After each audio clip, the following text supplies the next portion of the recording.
Hello, welcome to Stories from the Earth. My name is Jennifer. This is episode 17. It's a special live episode. We are live on the Stories from the Earth Facebook group. We are live on the Stories from the Earth YouTube channel, and we are also live on the Seawolf Herbs and Tarot YouTube channel. So if you are watching from any of those, and or later in the future listening to our audio, welcome. This is probably the first time in history I've started on time. So it's probably because I have 4 other people holding me to that. So I'd like to introduce my co-host Ellen down there. Hello, everyone. We are waiting for our 5th person. She's having a little trouble getting on, but we are going to go ahead and start. And we're going to start with some introductions. Oh, but first we're going to tell you that we are going to be talking about herbal books today. So this is a herbal book chat. Yes. This idea sort of came around because through the interviews with Stories from the Earth and everyone, I had a book question and there was a lot of enthusiasm, and all of us herbalists seem to really love herbal books and books in general. Oh, I think we've got Jamie. I'm gonna add her. Hello. Hello. You made it just in time. Welcome. It's a hot spot. I have internet not working. Yeah, thank you. Oh no. Hopefully I'll be able to stay on. I don't know what's happening. Well, we will make sure to have you do at least one of your books early on, just in case. Yeah. You get bumped up.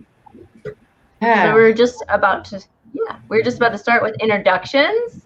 I think I'm going to start with we'll go with Lori and we'll go all the way around.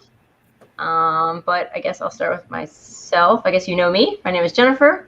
I have a Etsy shop called Seawolf Herbs. I make herbal salves, oils, and stuff like that. Lip balms. I have another channel called Seawolf Herbs and Tarot. I do herbal and tarot stuff. And then I do this podcast called Stories from the Earth. So, yes. All right. Lori. My turn. I'm Lori. I am the owner of Sister Mother Earth. I make fire ciders and shelf-stable elderberry syrups, herbal infused honeys, and finishing salts with a little bit of magic included. So I'm getting ready to open a Kitchen Witch class series, which I'm pretty excited about.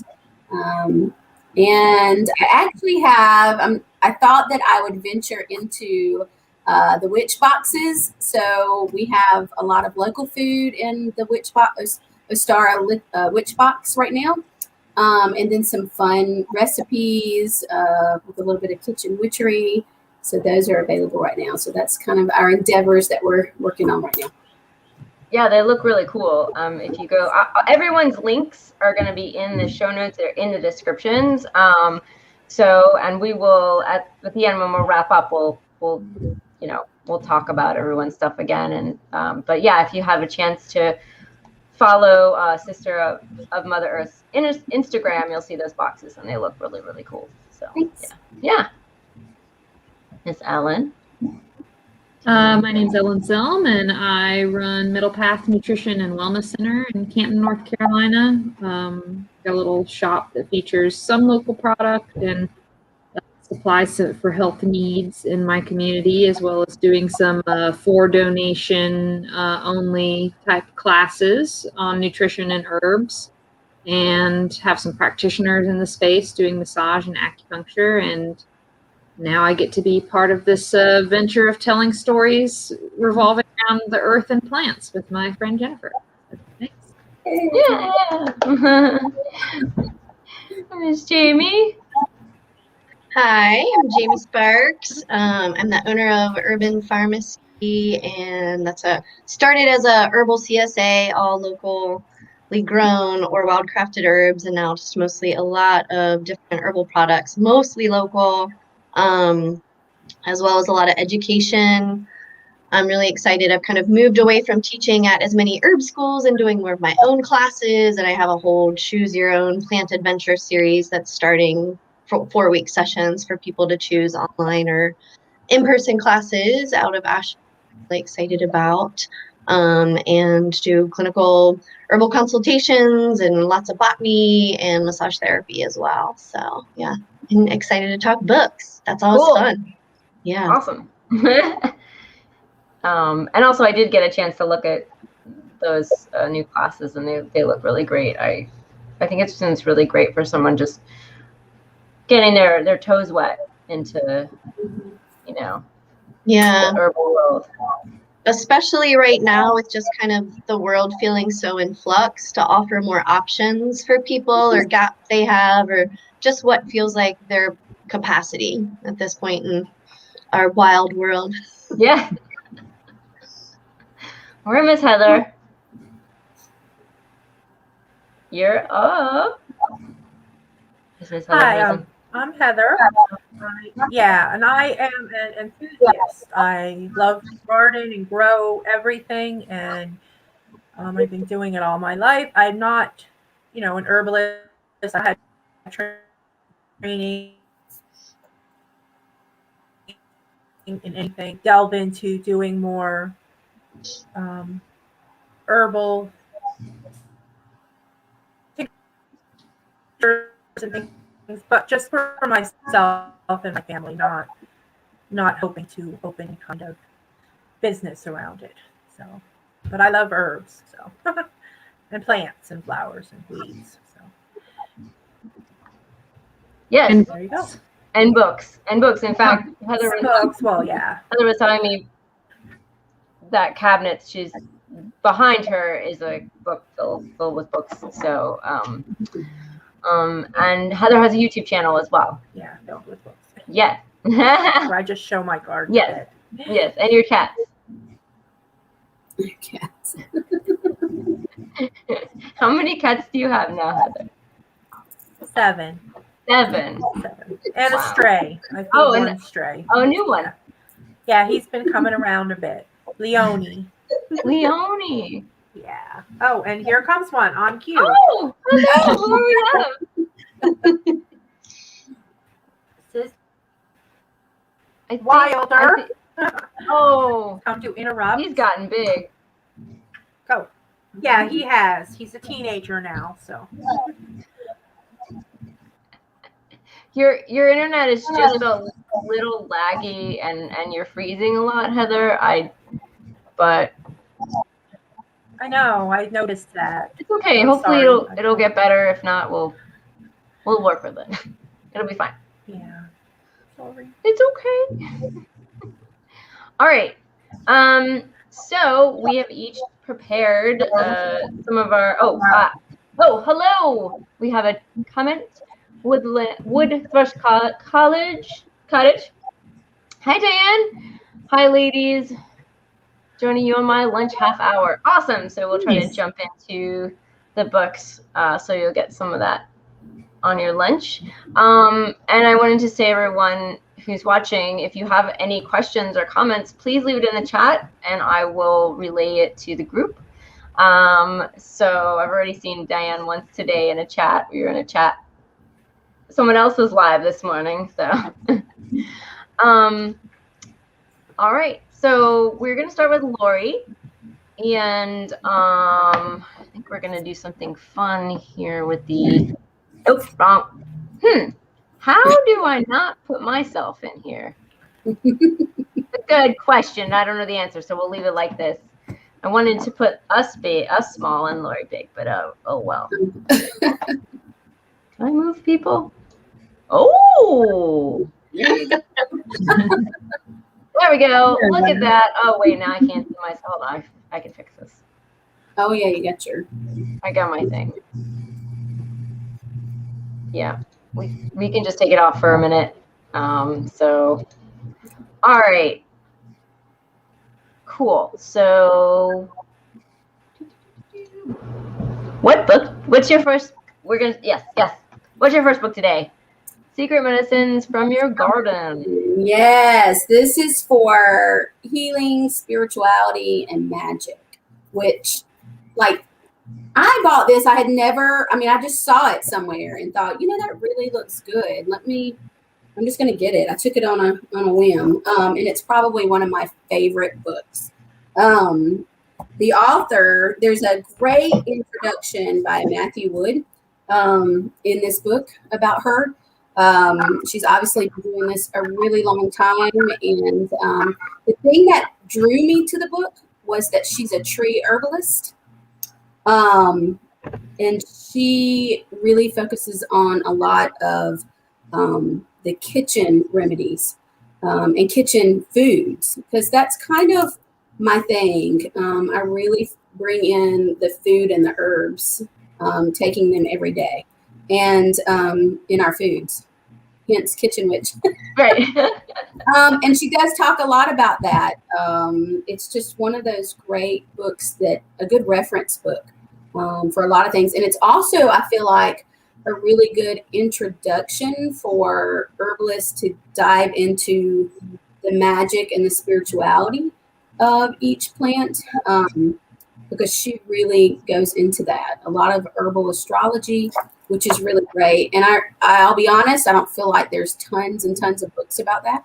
I mean, there's some good ones that are out there, but she touches on that. And then she really pushes the recipes, which is something that I like. It's also, I'm taking all my answers from your questions. The pictures in this book are phenomenal. And I didn't even realize there was some when I bought it, but they're in color. Ooh. And okay. And she's got them all throughout the book. I mean, like, it's fantastic. So that was another thing that drew me to the book, because I love pictures and I love guides. She is a druidess, so she does a lot of earth magic, which I really am drawn to. She's a lore mistress. She calls her a lore mistress because she does talk about that a lot in this book, the lore of the plants, which I always find interesting. The best thing that I like about this book, which I'm not a clinical herbalist, I'm just a medicine maker. I really focus on food as medicine, but I would love to be able to get into that one day. And she has probably the best, like, beginner's guide for formulation and this chart that I've never seen before. I mean, like, it is just, she goes through, and I mean, it is pages and pages. Yeah. Wow. I'm just really impressed by the work that has gone into this, and what she's giving away. I mean, this is probably years of her studying, of her practicing, and she's giving it all away in this book. It's just unbelievable to me. Wait, Ellen? Yep. Lori, because it's hard to see on the screen, can you explain how that chart's laid out? Is it like it says the name of a formula and what parts go into it, or like how detailed? Well, no. Okay, so the beginning chapter of this, she talks about the formulation. Let me show a picture. A couple of pictures. I can get to it. Here we go. Whoa. She goes through different modalities. Let me turn the page here. And how to, start working with the herbs and, their equations. She does give a lot of explanation. And then she goes into this. So it gives the common and plant part, the scientific name, the thermal and moisture properties, the application, all the way through. Wow. I mean, it's a huge list. In fact, it reminds me a lot of, is it Jennifer? She might be able to, it's one that I think, Matthew Wood was a big. This one. Oh God, was it this one? Yes. Okay. So, there's some that are just very expansive, but I feel like for this book, she gives a lot. It's worth the money just to have that. This one is almost too, I want to say too technical. Mm-hmm. you know, we read this for herb school, and I don't think I was ready for it. So it sounded like she's done a good job of making it a little more. This is personal. layman's terms. What? Layman's terms. Layman's terms, right? But not that this is bad, but like, you know, maybe, yeah. Don't jump into that one first. This one first. Yes, and she has a big section on wild crafting, and she shares a lot of recipes of wild food and tree food, which is, I love that very much. Especially since I'm surrounded by trees, I'm constantly, because I've been felt drawn to learn a little more about the trees in my area. And I just love it that she dives big time into that. I'm definitely an herbal kitchen witch, but I do a lot of stuff with food as well, and she really goes into that too. And that's probably one of the reasons why I was drawn to this book. One of my quotes. Oh, go ahead. Oh, I was just wondering if you had a favorite like recipe, or have you gotten a chance to make any of the? Yes, hold on, let me get to it. White pine cookies. Oh, okay, yeah. I love white pine. I'm surrounded by them. In fact, occasionally I'll do an article in our local paper.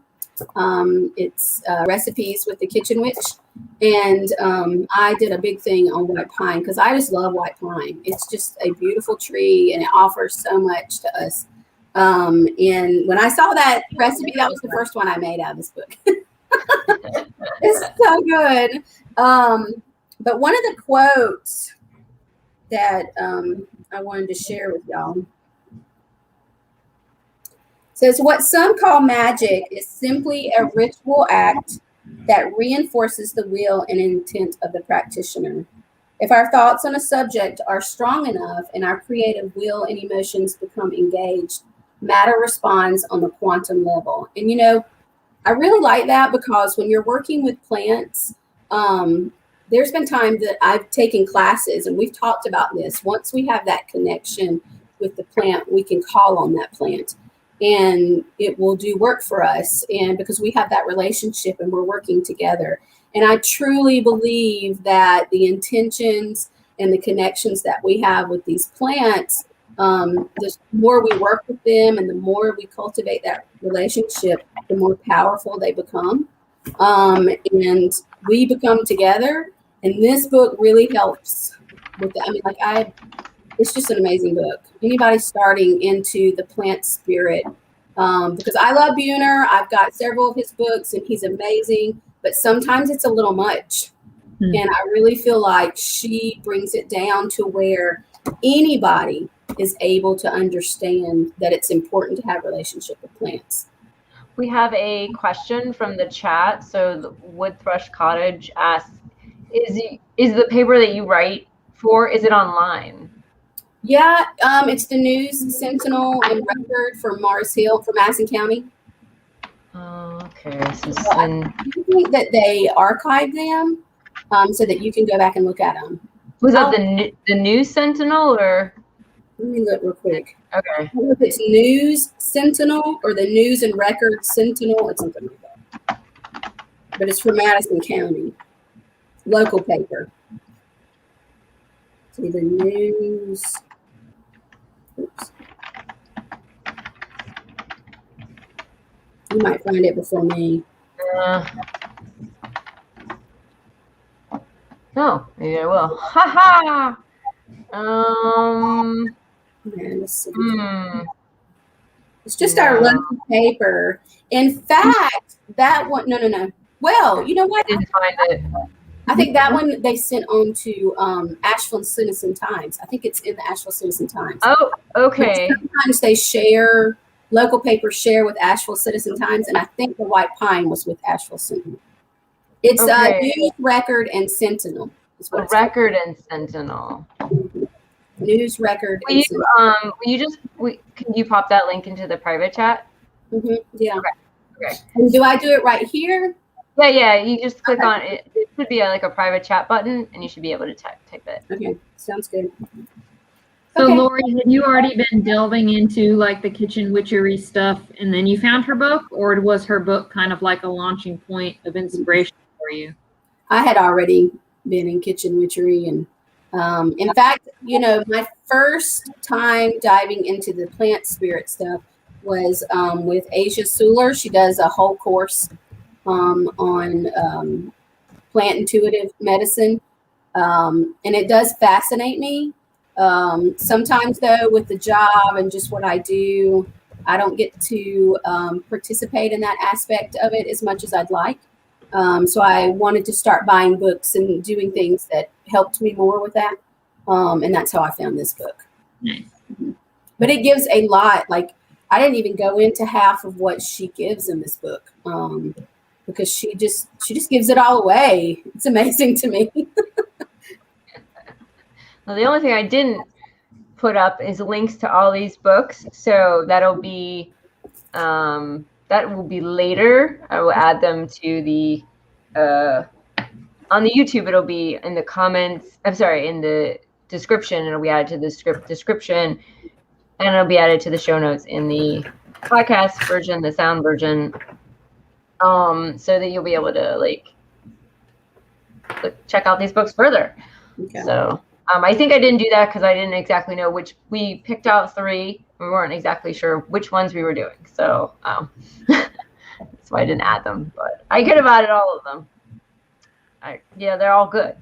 Yeah, they're all good. All right. So does anyone have anything to add before we go to Jamie's book?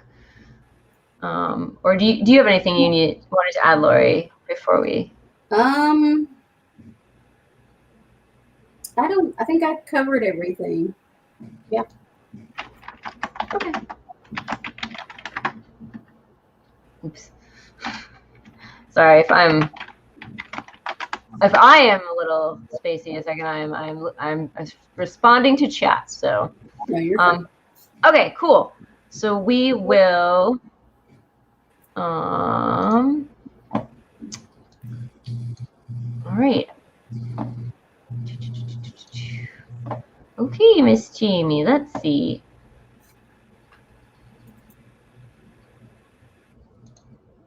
Yeah. Are you ready?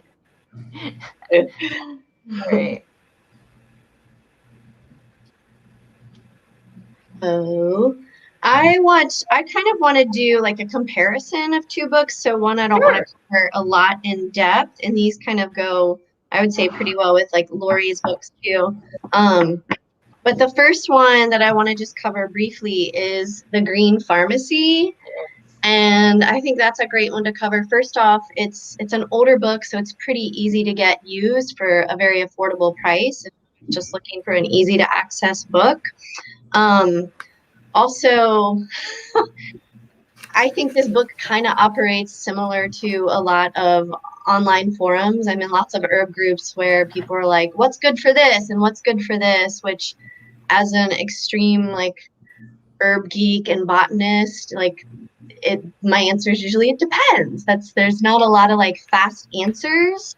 Yeah. But this is a great book for sort of that fast mind of our modern society. It gives just lots of little fast information and also a lot of folklore too. So one of my pet peeves is people speaking in absolutes on herbal forums, which to me usually means I'm going to question them more because there isn't a lot of absolutes. In this book, James Duke will be like, well, I once met someone who used this, or I once met someone who used this. So there's a lot of that, but it doesn't give these absolutes. It's really this is a folkloric remedy that worked for this person, and here's also science. So it gives a little bit of all of that. Also, this is Jim Duke heavily influenced me into herbalism when I was getting my botany degree, 20-something years ago, and was hooked on ethnobotany. He was my professor's good friend, and he came and he was singing songs about plants, and I was hooked. I was in love with him because he's very much folk herbalist, but also an ethnobotanist, and was an economic botanist for the USDA for years. And it's just an amazing human that holds this balance of science as well as folklore. and was a huge inspiration for me. He passed away this past year, but his memory lives on, and this is just a great book as that quick reference. I'm trying to think if there was anything else I specifically. Yeah, so it's, as far as like, I'm going off your questions too. It's just a great quick reference. To me, it lacks that like depth that I crave, but it's nice if it's like, oh, I know someone who has a cold sore. Let me see if there's something in there. Or, oh, bursitis. And you can kind of look up, and there's a variety of home remedies or some easy herbal remedies to come into, which is great. And not so much quotes from his book was I going to give, but he calls minestrone metastrone, which I really love, like just that like food-based nourishment.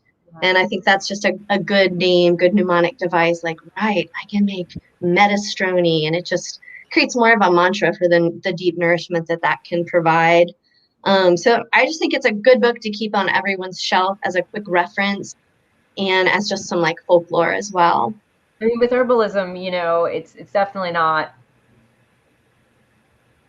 Nothing about it is like one size fits all. So, you know, it is hard to sort of have, I mean, I think all the books sort of have to walk the line where they give good information, but yet they don't say this is the only way. It's tricky. But some things do work for most. So you can, it's good. Yeah. So that sounds great. Yeah. He also, I'll just put in, he has a great phytochemical and ethnobotanical database on the USDA's website. So that's a great reference for more plant geeks too.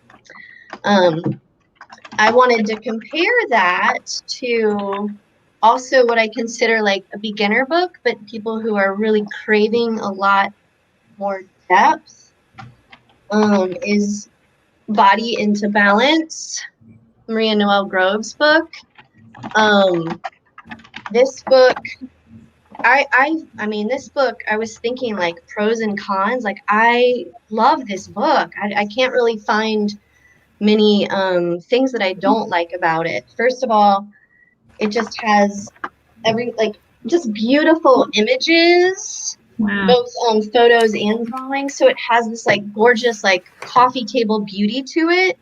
Yet it's also so informative. It covers and she's a clinical herbalist, a registered herbalist with the American Herb Guild, and it's just very much a very technical herbalist, but this is a very accessible book.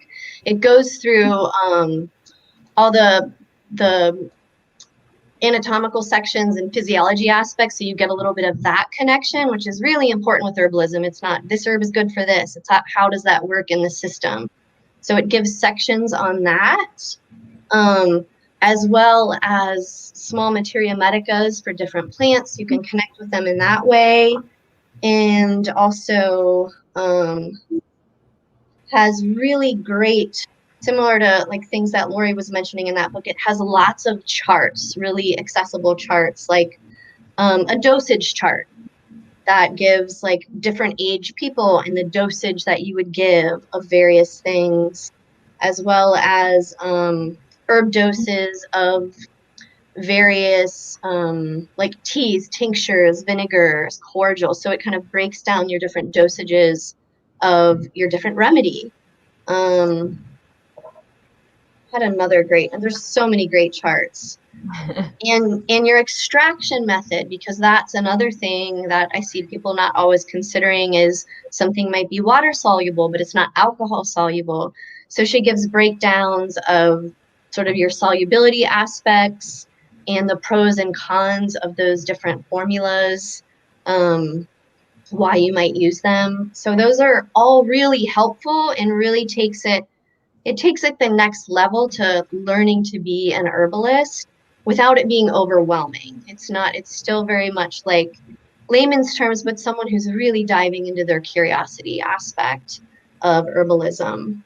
So would you say, sorry, would you say that the Green Pharmacy book is more like brain, cerebral, hit your brain, and this one more hits your it has body in the title now. No, I would say the Green Pharmacy it's like very much a quick reference. Like it. Okay. Yeah, like you can mostly. It does have sort of some materia medica aspects, but mostly it's like if you've got an ailment you're curious about, it's a great one to be like, okay, like I just opened to scabies. If you're like, oh, what are some options for scabies? And then you could look it up and it'll give both herbal remedies as well as various science. You might get some little factoids, but not nearly as technical. Even though Jim Duke has a lot of that background, it's very, very quick reference. So I would say just quick reference, that sort of internet mind, whereas Maria's book is very much more, I would say more cerebral, but very accessible. Okay. It's really in digestible chunks, which I love. Let me think what else I wanted to say about her book. Yeah, it's just way more in depth. I kind of think of it as almost like it's a little bit more of like herb school concentrated into a book, a little bit. She also there's recipes throughout the book according to the body system, but then in the back she just goes through like herbal vinegar, herbal cordial. So instead of it being here's a set recipe, it just kind of gives your basic foundation. Like this is what you do for a vinegar, this is what you do for a tincture. So it just gives a variety of, I find to be very accessible options to dive into. And let's see. And it could be really, I mean, I think that one of the reasons why we all find books so valuable, one is that we can't hold all the information in our brains. But the other one is that because everyone's not always so close to an actual herbalist to be a teacher. Mm-hmm. So you just said that like it's a good like this book is like almost like a good teacher. Mm-hmm. So if you didn't have access to that, mm-hmm. yeah, it's a good teacher. It's also access to some of the herbalists we've lost who really were the pioneers of bringing herbalism back in a lot of ways. There's more and more like really young herbalists popping up, yet I really respect those elders that came and had that earlier knowledge and didn't have like a lot of the quick internet access. And I just love that additional connection with the plants, but trying as best I can to court as many of those and have as much of a connection to that greater plant and herb community as possible, and the path that the way that they've paved it to be easier, where now there's herb schools and podcasts and book interviews all over, and that just wasn't an option before. But I'm really grateful for their work that they've done. So that too. Yeah, it's still very important. I mean, I know when I was trying to learn, there wasn't all this either. I think classes were just starting to go online, but it was like the herb schools were all very small and very local to the area. So, I mean, I was lucky to live here where like we have several in one area, but I think a lot of people were having to like move to go to school or to, so yeah. Now I mean, I like that the fact that there's a lot of online content. And even though I feel like, but at some point people still do need to get hands-on with the herbs, but it's definitely more accessible. There's more people chatting, and us included. Mm-hmm. So, yeah, cool. I think that says a lot about the expertise of the author too, it sounds like, because being in general the natural products industry for over a decade, you learn that because of legalese in this country, people on a professional level working with anything other than the allopathic route tend to have to be careful how they present their information. And I find that sometimes, maybe because of that, newer books are a little bit more sometimes, I will risk saying herbalism light, and the author might not feel confident or capable at delving into something at that depth, even to the point of giving dosage recommendations. That seems like a pretty big deal that she would go out on that limb, and that's pretty awesome. Mm-hmm.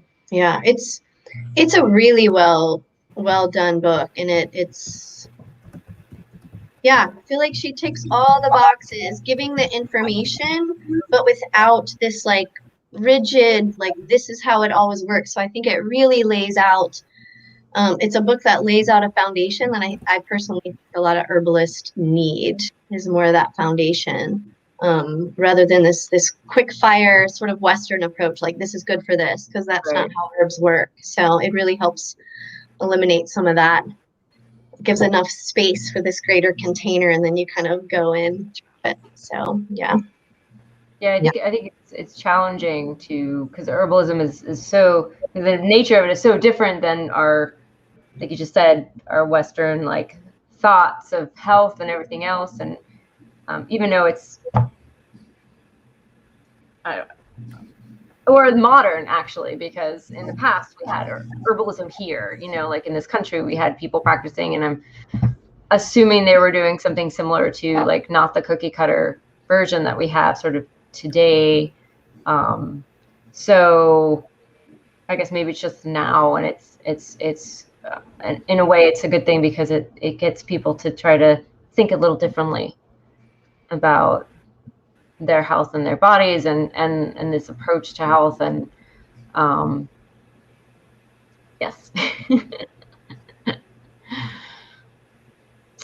All right, cool. I don't have either one of those books, and I'm like, why? Because I definitely, I think I'm not alone. I definitely, don't have a foundation myself, and it's very patchwork in my knowledge, and I never was able, to find like just think it would be nice to have like that one-on-one teacher experience over a long period of time. But I think for a lot of us, it sort of doesn't quite happen like that. So that's really good that a book like that exists. Yeah, you had mentioned David Hoffman's book, and I feel like this like steps it down a bit, because that's way more clinical, and definitely for someone who has a science background, has a health background. Whereas this is a lot more an interest, but then still allows a place to pick and choose where you want to dive deeper, but gives a little bit more foundation. So it probably also is more of my resonance. I came from a very heady botany background, as well as clinical background. But I like the witchy, I like the accessibility, I like people feeling empowered. So this kind of falls in that, here is enough information to equip you without it being too overwhelming, but that actually helps to lay out a little bit more of the connections between body, herbs, systems, ailments, things of that sort. Kind of connects those a little bit more. Yeah, especially when these ideas, I think people who are coming into herbalism for the first time, some of these ideas are really new. And even I taught my coworker how to make a medicinal strength tea, and even that is very new for her. And she's like, can I brew it? She loves it. It was Tulsi. But she's like, can I brew it, like a regular tea? And I'm like, well, you would only get the flavor. So if you want the medicinal value, you need to do it like this. And I'm like, it'll be nothing in a minute. You'll get so used to it. You'll just be an expert in a second. But it was very, we spent a lot of time talking about like how to make this tea, because it was just so new. So yeah, they would like this book because it has that capability. Like, so how do I make a vinegar? How do I make a tea? Like it helps with those accessibility. And then if you're like, well, why does it affect the system that way? Then you can go into that. Yeah. There's those layers. Good place to start in. Yeah. Well, awesome. Does anyone else have any questions about these two books or anything else to add before we go on? I'm going to say that's a no. Alrighty. Well, thank you, Jamie. All right, let's go back into, getting this switching down. Alrighty. Well, maybe I'll go next. Just,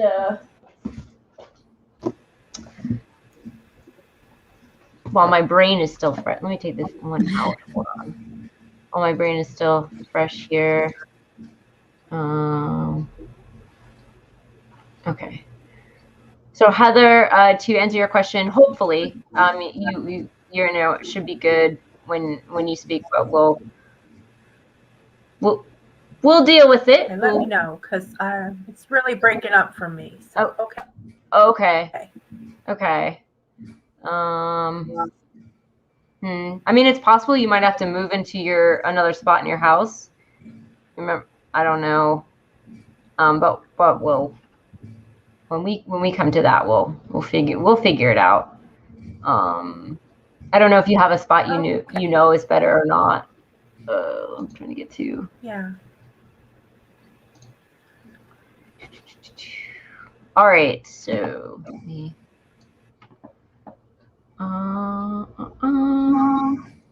Yay! I'm going to do Abundantly Well by Miss Susan Weed. Yay! This is her latest book. I was supposed to do a review. They sent me an advanced copy. I'm sorry, Susan Weed's people. I have not done that, but we will be doing this probably on the podcast. Yes, it is kind of a review. But also like maybe we'll do it on the podcast. And I've read most of it. It's been well loved. So it's the Complementary Integrated Medicine Revolution. So in deciding what's the best way to help heal a health challenge, or in just looking for ideas on how the best to take care of our bodies, sometimes the issue is not that there aren't enough choices. Sometimes it's that there are too many. Like you've got your mainstream stuff, like drugs, pharmaceuticals, and surgery. You've got your more alternative stuff like yoga, breathing, like color therapy, aromatherapy, magnets, all kinds of stuff. And it can be a lot to figure out what's the best course of action. So the idea is once you have all your options, you can better decide on the direction you want to take. And this book takes a person through 7 steps. Susan calls them seven medicines. And they go in the order from least invasive to the most. And so, and then she really packs each step with references and places to go. If you need more information, you can look them up, like websites, other books. And then the best part is that the steps, you don't have to go through them in order as they're laid out in the book, and you can pick and choose. You can do several at once. So I think that's really, really, really cool. I wish I had this book when I had my health crisis, because I was kind of doing this book without this book.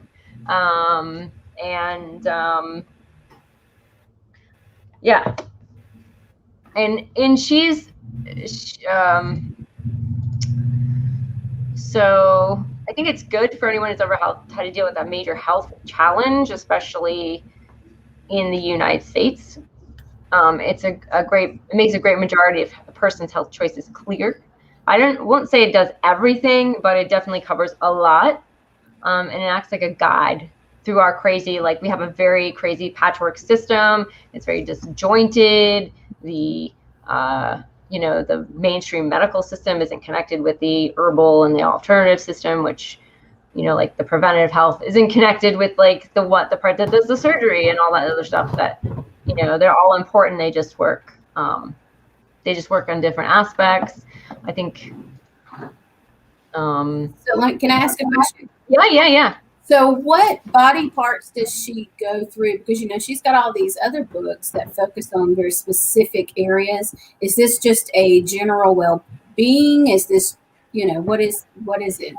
So it doesn't focus on any specific body part. It just takes you through.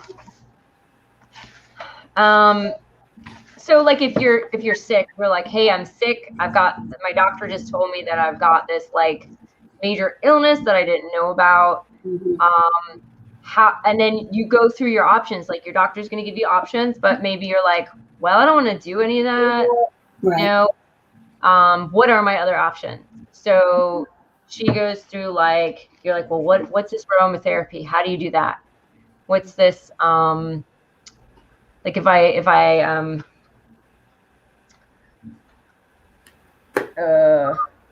I'm doing like yoga, if I'm doing like, if I am taking drugs, what's more information about them? Right. And she breaks them down. I'm going to go through the seven medicines are. So one is do nothing. So one is do nothing. It's called Serenity Medicine. 2 is collect information, story medicine. So story medicine, I have, let me just read you the quotes from each one, so it might give you a better idea. So story medicine is the stories we tell ourselves, the stories our culture tells us, the stories we believe, the stories we trust. Change the story and you change how you perceive and relate to your problems. Change your story and you change your life. So it's basically like talking about the importance of talking about your illness to other people and talking about it to yourself. So that is story medicine. Mind medicine is engage the energy. My mind and energy are in contact. Hands rest on my clothed body or move slowly in sensitive, gentle ways. Susan. She's always a little sexy. Obviously, I didn't read that part. But mind medicine, when we are intent on getting rid of a problem, we position ourselves athwart the natural flow of energy. As the energy pushes against us, we feel weaker and weaker and less able to control it. When we join with and engage with the energy, including the problem's energy, we absorb its power and grow stronger. So like it is the only way through, it passes through.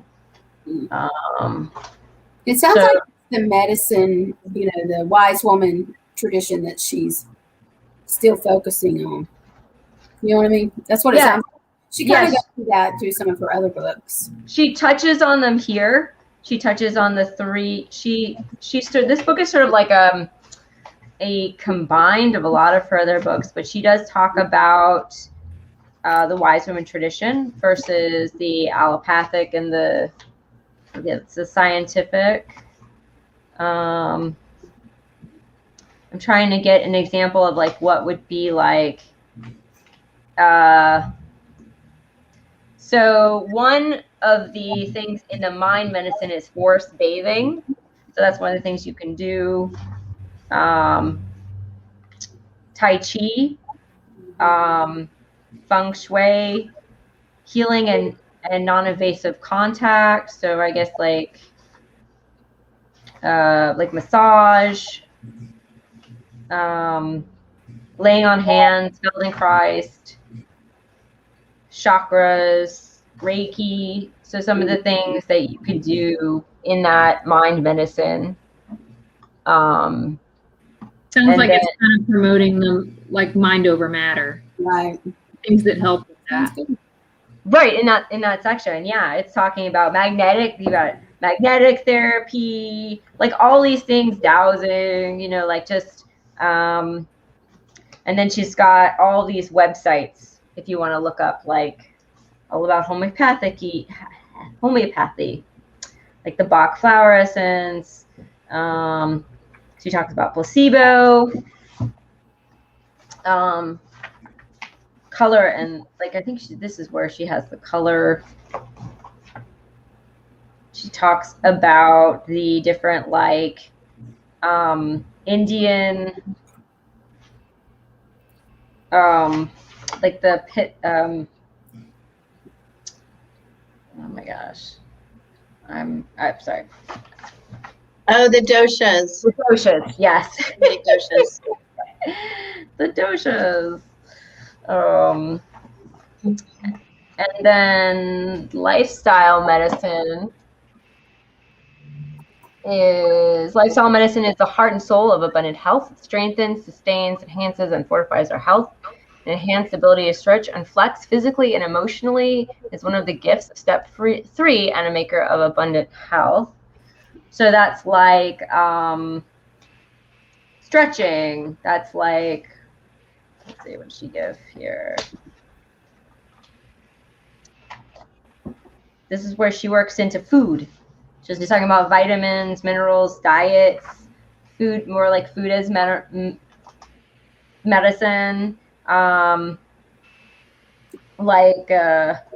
Wild, she's got little charts. Wild foods can carry beneficial bacteria and yeast. Superstars of nutrition. So she's talking about her nourishing herbal infusions like nettles, oat straw, comfrey, hawthorn. She talks about yogurt, coffee, black tea, chocolate, mushrooms, seaweed, stuff like that. So it's exercise. It's all about more like the physical stuff. Yeah. It sounds good. Anyway, so she goes to alternative medicine, and then pharmaceutical medicine, which is the last one. So it's like pharmaceutical medicine is all the drugs and all the surgery and all that stuff. She's got like little testimonials, how to make herbal medicine in here.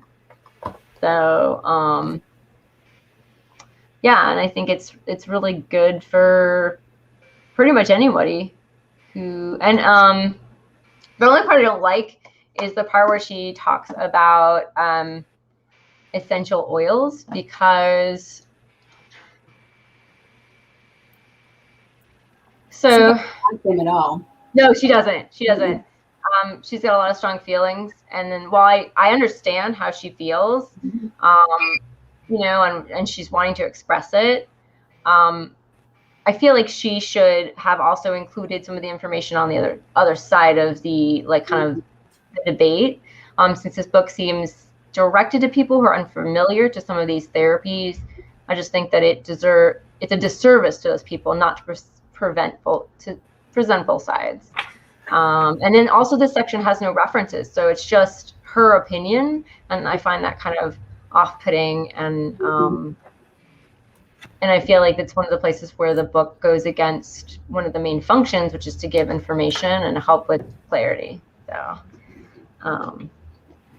yeah, that's abundantly well.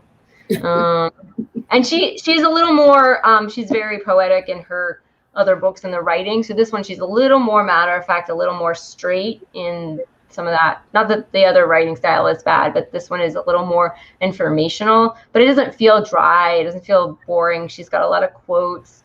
And so it's cool.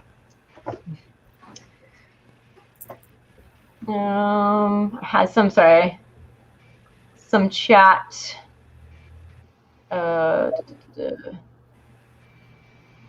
So Walking My Path asks, is this more of an overall book? Yes, it can be definitely like a good picture of like, it's like a little map, you know, if you're just confused about what I should do to heal a specific health issue, or maybe to help prevent issues down the road, or just maybe like I want more information about a specific like practice. It's a good place to start. like a launching point so that you don't first go to Google and then overwhelm yourself. Yes, exactly. And you'll get better information. So, and then she has like websites and all kinds of other stuff in here. Like she was going to write this book years ago, and she said she's glad she didn't because of all the internet stuff. So, oh, hello, Nancy at Crohn's Intuition has just joined us. Hello, welcome. Okay. Should we move on? Okay. All right.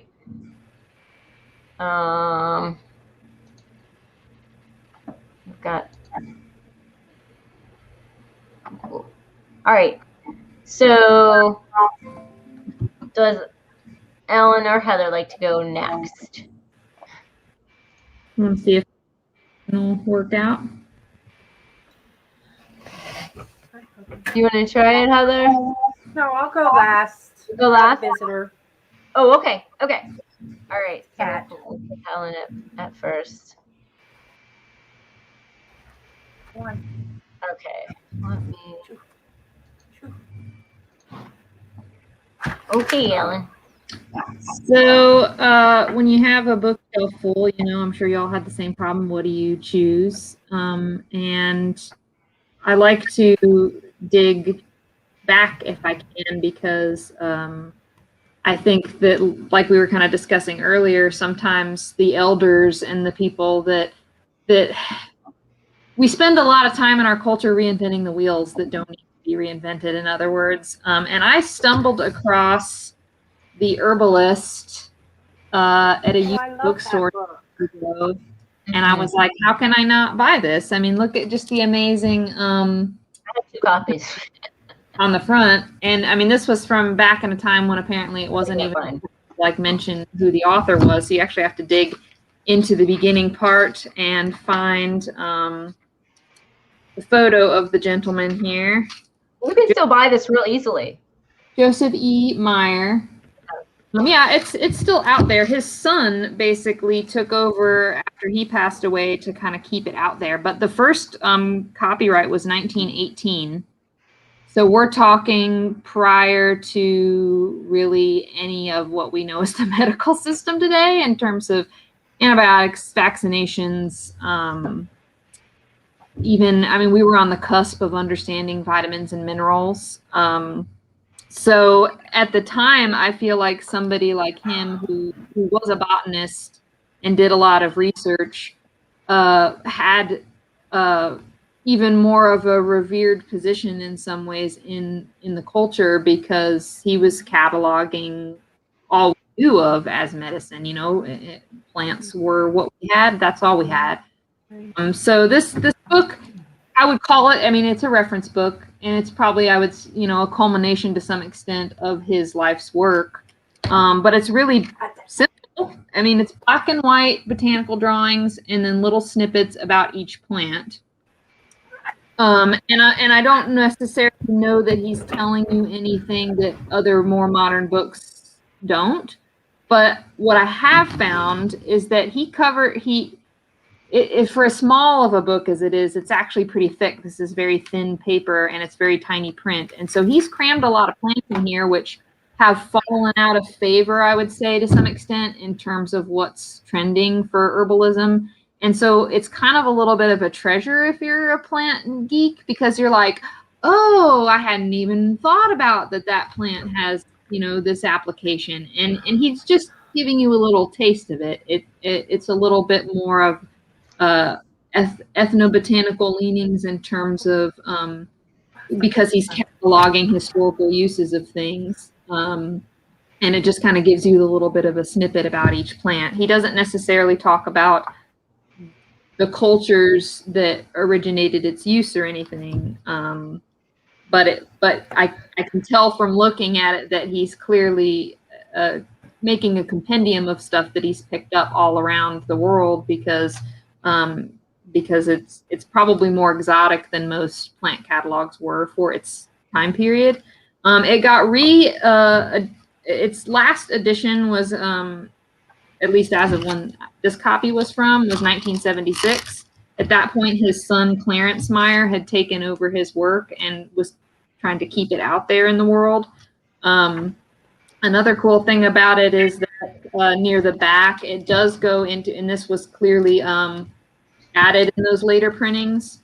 It does have some color as well, but it does the modern style drawing, and then it has really classy 1970s quality photography as well. So it's like, oh, you know, in the day when we can like Google everything and get really good snapshots, it's kind of funny. For being, again, as small as it is too, he delved into a lot of stuff. The total content is medicinal plants. That's what makes up most of the book, and it's just those black drawings with the content.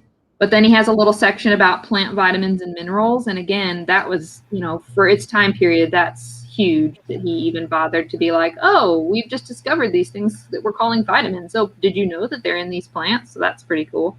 He's got a section called beverage teas, which gets a little bit more into home brewing medicinally. Then a separate section for spices and flavoring herbs.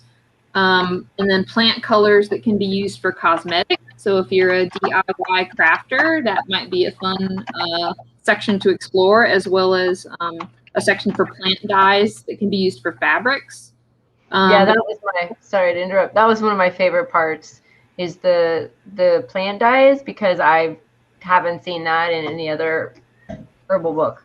Yeah, it doesn't get a lot. Botanicals for potpourri and sachet, dentifrice, gargles, and cosmetics, botanical curios, smoke flavoring botanicals, and then other assorted information. So it definitely crams a lot in for its time, and I think that that's probably also part of what has helped it be useful even in the more modern times. A little snippet that I flipping through this the other day, I just had to laugh at this, and I thought it was worth sharing. It says, it says in parentheses Chinese recipe, so I'm assuming this might have been like a proverb or something. He doesn't really explain it, but it says Chinese recipe: when teas taste best and when teas are least appreciated. So when teas taste best are when one's heart and hands are idle, when one's thoughts are disturbed, when shut up in one's home all day, when friends at a visit, in a quiet, secluded room with old photos, antiques, paintings, mementos, and sweet memories. And when teas are least appreciated are when you're at work, watching a play, opening your letters, in stormy weather, which I would beg to differ with that one. Yeah. Through your documents, or having a busy day. It's like, okay. Why would it be bad when you're having, I guess you don't have time to sit down and properly. Yeah, you know, it's kind of a little peek into the like mental connection with the plant. It's like, do it when you have the time to really savor it and appreciate the wonder that is tea, you know. Yeah, my mom got me this one at a thrift. I don't know where she was at a yard sale or at a, I don't know. And then Miss Heather got me one too, so I have two copies. Although this book is coming off. I think they're both from the same older 70s version. But I just put a link in the comments to Thrift Books. You can find it on Thrift Books. So it's an old book, but like, and also Amazon. But you know, you can still find it pretty easily, which is kind of surprising, I think. Well, I think it's attributed in part to who he was. I did a little digging into that because this book's old enough that they don't really have like an about the author section. But he was a botanist, but he was a writer, an illustrator, a publisher, and this was interesting to me. He was a supplier of pharmaceutical grade herbs and roots to the drug trade. Oh, wow.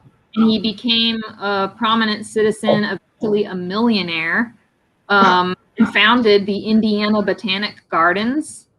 And at his death, he was said to be the world's largest distributor of herbs to be used in salves, cosmetics, and medicines at that time. So, wow. Enough of a name for himself that it was like, yeah, in people's interest to kind of keep the legacy going, which is pretty awesome. Oh, and sorry, it wasn't his son; it was his grandson. Clarence Meyer that then gathered a lot of previously uncollected almanac articles and stuff like that and started publishing more stuff and adding to the artwork. Apparently he was also an artist, so that's pretty cool. Yeah, that's great. Yeah, it's got like, I don't know, it's cool. It's got the section on like the plants are listed alphabetically according to their common name, so that makes it a little trickier to look through sometimes, maybe. Yeah, I should have realized that, but I didn't. But yeah, it's got like it's decoctions, infusions, right? It's like it just, in a lot of ways, even though it's older, it does feel like more of a modern. Like things are very recognizable, which I think like is what you could say. He was probably sort of in a way the grandfather of herbal books, because so many herbalists since then have sort of followed a similar format in their constructions. So. Yeah. Well, cool. Awesome. So I think Lori has to leave us soon. Right. So do you just want to maybe like just I can't. I think you're muted. I can do one more. Yeah, do you want to just do one more before you have to leave us? Okay, cool. So my next one is the Herbal Healing for Women. Yes. So Rosemary is like, she's just queen. You know what I mean? I love her. I love that she focuses on food. That's like her big thing. She wants to heal by just nourishing and eating things daily and partaking of things daily. And in all of her books, she carries that theme, which I really love. But this one I have used a lot. It's probably one of my most favorite. She really focuses through all the stages of a woman's life, from the young years to the crone years. And I think it's important, for people to have this in their home, for women to have this in their home, because we all need, these are daily things that we have issues with that she covers. And it's important to know how to take care of our bodies with that. But the cool thing I like about this book is the very beginning. She goes through a pretty brief description of herbalism and of it, and then she also goes in how to make your own medicine, which, we were talking about this just a little while ago. Beforehand, before books, before all this, it was all oral. You learned from someone else, and in these days, that's not the way it is anymore. And there are people coming into this world and seeing this, and I'm grateful that there are a lot of books that offer details. Right now, I'm finishing up her the science and art of I think it's home herbalism or something. It's a course, it takes about 3 years, and she goes even into more depth of this, which is really nice, and it's worth the money. One of the best things I like about this book is at the very back there is what is it called? It's like your own personal health profile. That's what it's called. So like after you go through the book and you've read it and maybe tried a couple of recipes, you go through this back part, the where you're able to go through your profile. So you answer all these questions, about your cardiovascular health, your muscle health, just all kinds of questions, which I'm pretty sure it almost feels like a clinical herbalist kind of thing. Is that right? Yeah.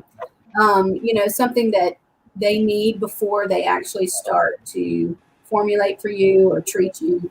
But you're doing this for yourself. And I think it's a good first step for some people who are moving into herbalism to help them heal, and start with this, and it's like a big focus. What do I need to work on? What are the different areas that need some attention right now? And it's good that it's all in one place.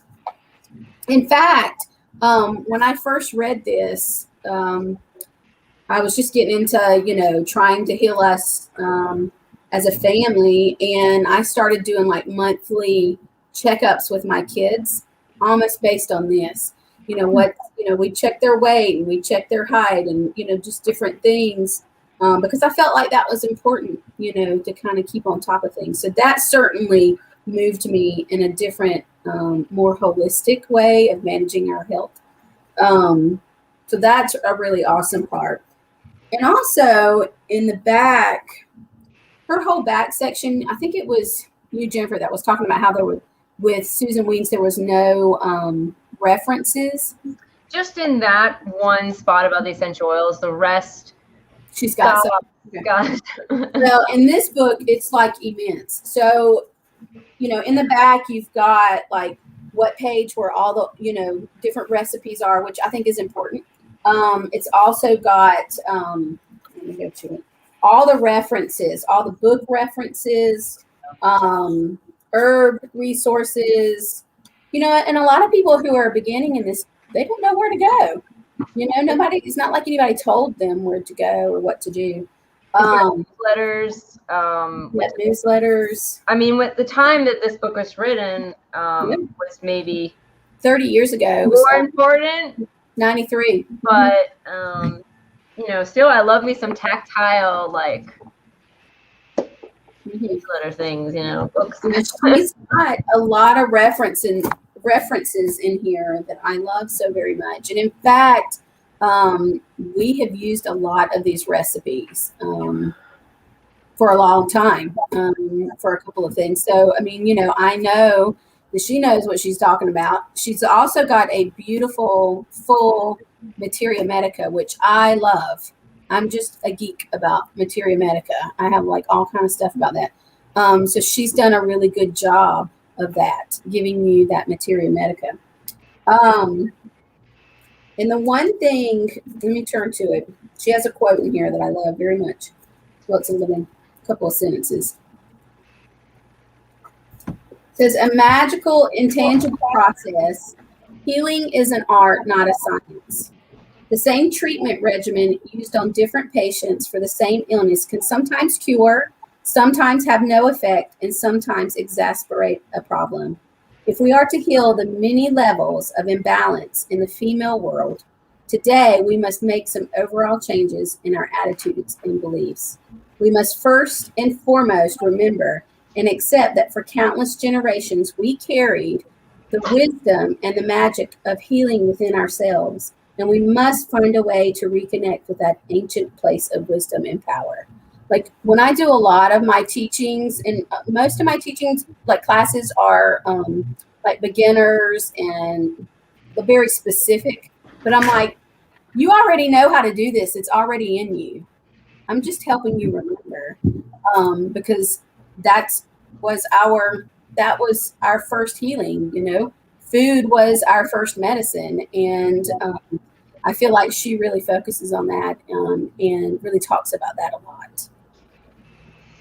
And I just want to add that this is the older cover, so if you're going to get it now, this would be what the book is looking like. Just so you're like, it looks different just because it's been such a long time, and also my book is falling apart. So, so good. It's so I've had it for such a long time. Yeah, I mean, a lot of this stuff, like I feel like, is almost very familiar. It doesn't, and even back when like I've picked out these books, nobody said, hey, get this book or get Susan Weeds' book. There were a lot of herbal books on the shelf, and it's very much a kitchen medicine book. Yeah. There are some herbs that you're just not going to have that you probably need to get. But there's a lot of recipes in here that don't require that. And I think that's great. I think that's where we need to begin when people start and in their kitchen. And she really, really brings that out. in all of her books, not just this one. Yeah. Yeah, she's this one's good too. If you like very, this is a more general one. This is the medicinal herbs that a beginner's guide. So it's not specifically focused on women, but this has like gorgeous pictures and everything. So this could Now be her newer book, the one for men. That's a fantastic book. That is a fantastic book, and it has lots of recipes, just like this one's all in color, so it's a little newer, and it gives a lot of information and a great materia medica for men in herbs. which is there's like I think there's two. There's way less books about men and herbs. Yes, there is. I think there's like two that I know of, and I don't have either one. I have Rosemary's, and I love it. I love it. We have 3 men in our house, and I've used a lot of those recipes in there that are great. Yeah, I definitely need to try to get one of those for sure. And there should be more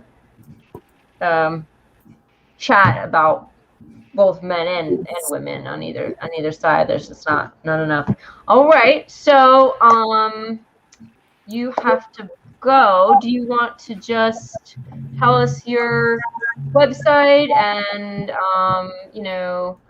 thank you for joining us today.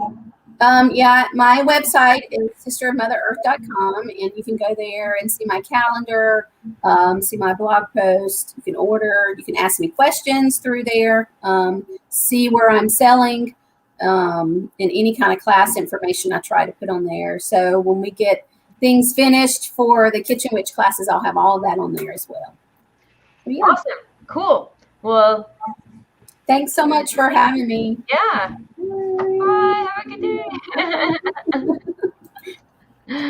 All right, there we go. And then there were 4. All right. So, Heather, do you want to try or? Sure. I think it's. I mean, I don't know. See how it's going? Yeah. Yeah. Let me. This was my book. It's a really beautiful book. Yeah. Can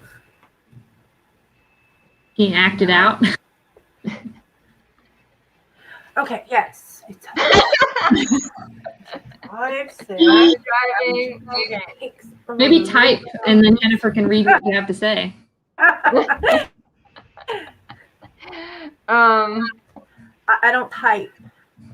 So let's see.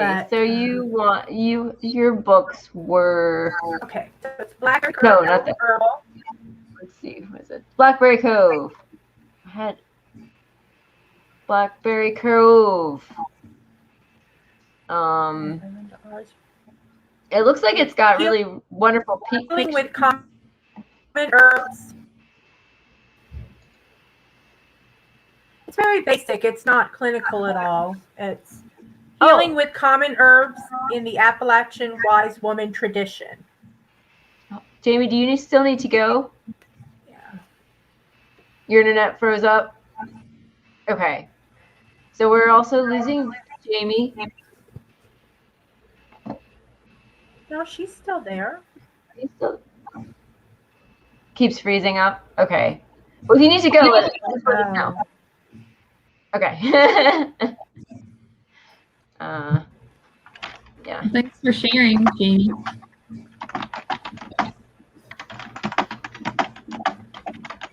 Yeah. Okay. So I think it keeps freezing. We're gonna, okay.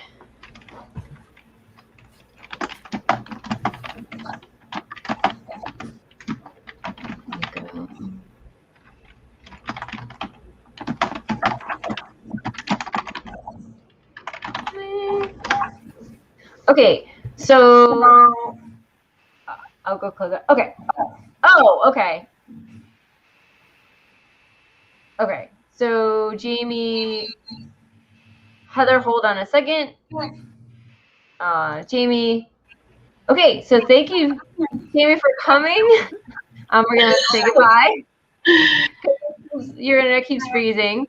Yeah. I didn't want to cut Heather off though in her animated illustration of her books. I just wanted I need to do this in a minute. Yeah, no, that's fine. That's fine. That's fine. We'll do it right now. And we'll go back to Heather. Looking for your This is so this is Jamie's website, and I just want to thank you for joining us and bringing your fabulous books. Thank you. Yeah, there are so many more books to share. I know. Yeah. Well, we'll do this again. Hopefully, if everyone is would like to. Yeah. And I just want to share. I do have some classes coming up. So I have a 4-week Medicine Makers online class, which is, I love teaching that. I also have, someone had mentioned dyeing as well. I have a plant crafters class, which is going to be in Asheville, but that's actually going to be hands-on, more ethnobotanical Appalachian stuff. So cordage and natural dyes, and felting, not as much plant-based, but a good aspect for the dyes, and basketry. So I kind of do the whole ethnobotanical realm. And then a live foraging class and an online hearth tenders class, which is a lot of sort of more those lifestyles, tending the heart, the earth, the hearth, all in one. So those are all on my website, and we'll be starting, the first one starts in March. So March 20th. So yeah. Awesome. Links in the description. So Awesome. To everything. And also have a Stories for the Earth interview with Jamie and Alan and Lori if you want to hear even more about all of them yet. Haven't had a chance to interview Miss Heather yet, but we never know. Okay. Well, we'll have a good day, and we will talk to you later. Thank you. Good to share some time with all of you. Bye. Yes, nice to meet you. Bye. All right, Miss Heather. Hi. And your internet seems to be working, right? Still too choppy. I don't know what's going on. You're working now. Just, try maybe speak in little bursts. Okay. The book is Blackberry Cove, and it's written by Linda Ars Rago, and I'm not sure I'm saying that right. So here we go. And it's a beautiful book. I've had it a while. It's about her family farm and where she would go as a kid, and her grannies lived there, and it's divided into seasons, cool. Summer, spring, summer, autumn, and winter, and each month. So it has herbs that are commonly found for each month and what she can do with them. And it's really good. Let's see if I can read any of my notes.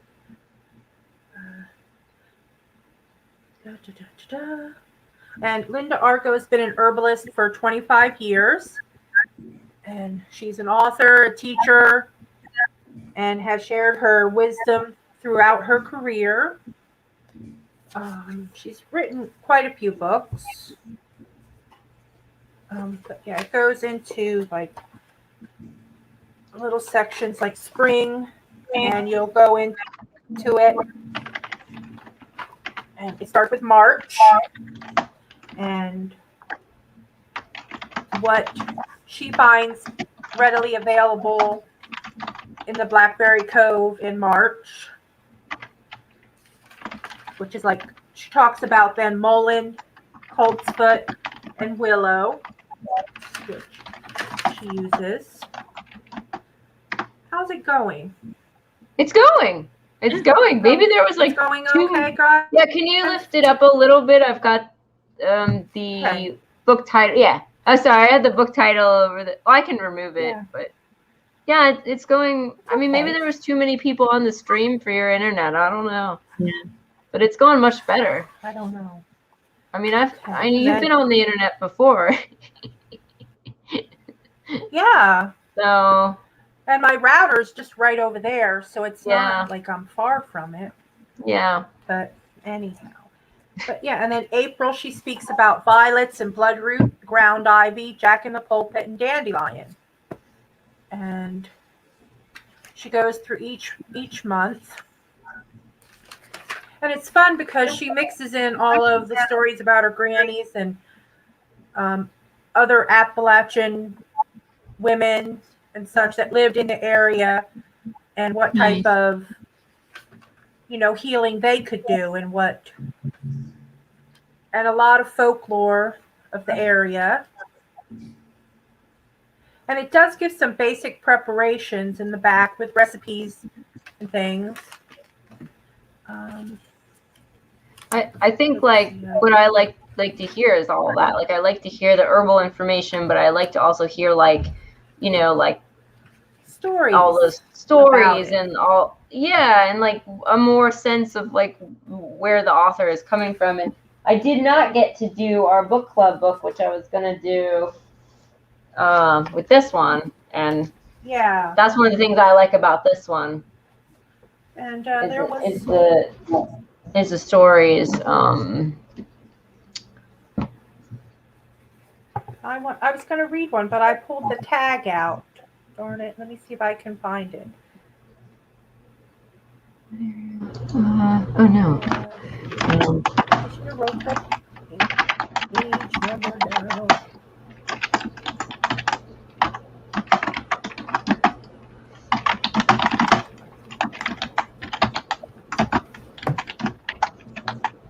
But, and a lot of it talks about how, some of them were thought of as witches when actually, they were just wise women. Mm-hmm. Yeah. Oh, shoot. I was nervous because I didn't think my internet was going to work at all. So. Yeah, I was worried. I wanted you to get a chance to. My cat's here. If you're hearing any meowing. Yeah, here. Is it okay?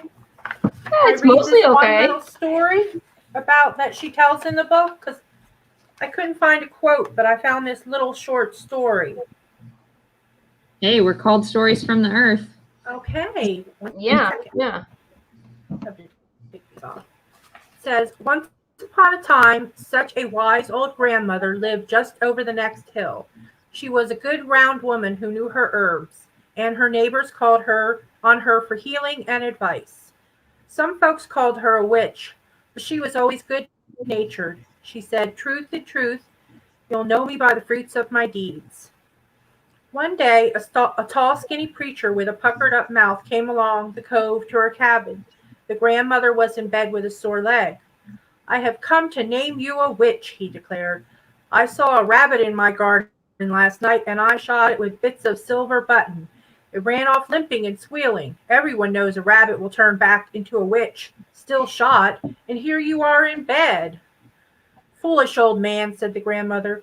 "Do you know when you hurt an animal, you hurt yourself?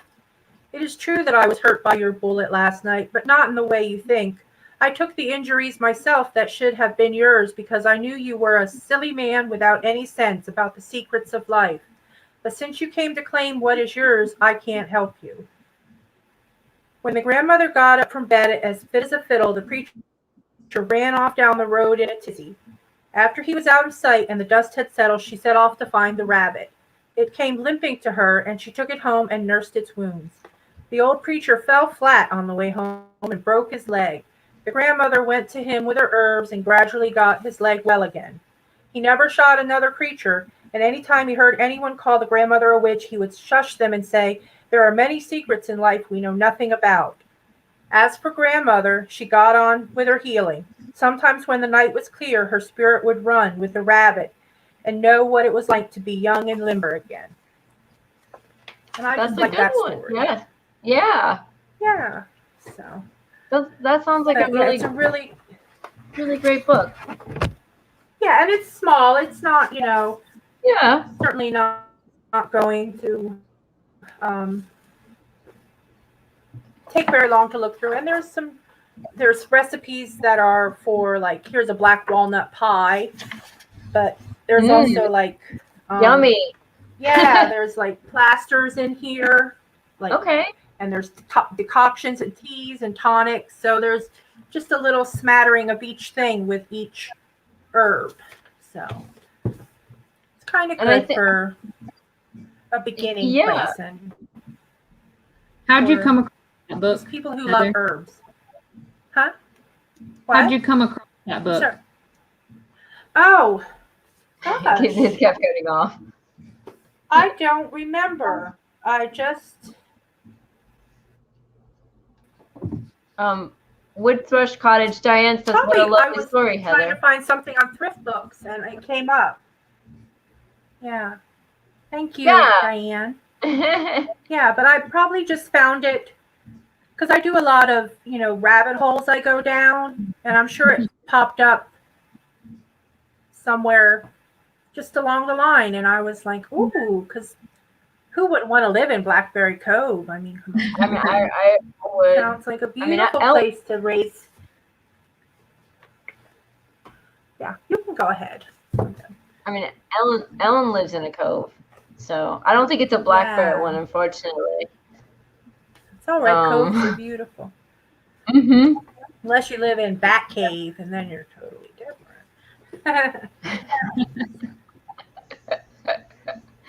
So, cute.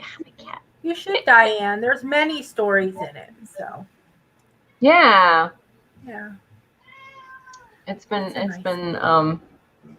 like you've sent me some books that I feel like have been part of your rabbit hole, and I think that's fun. That's fun about, like, even the used books, and I wish there was, like, I could get to a used bookstore right now, like, and see what they have.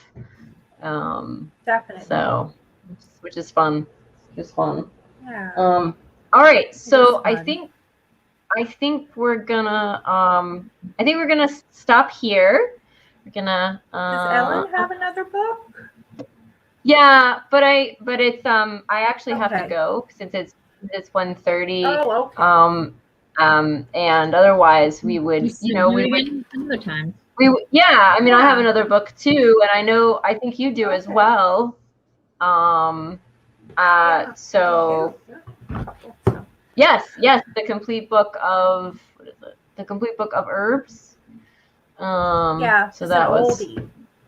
Yeah, it might be older than you guys. I don't know. I think everyone is in their 40s ish. So we're not that far behind.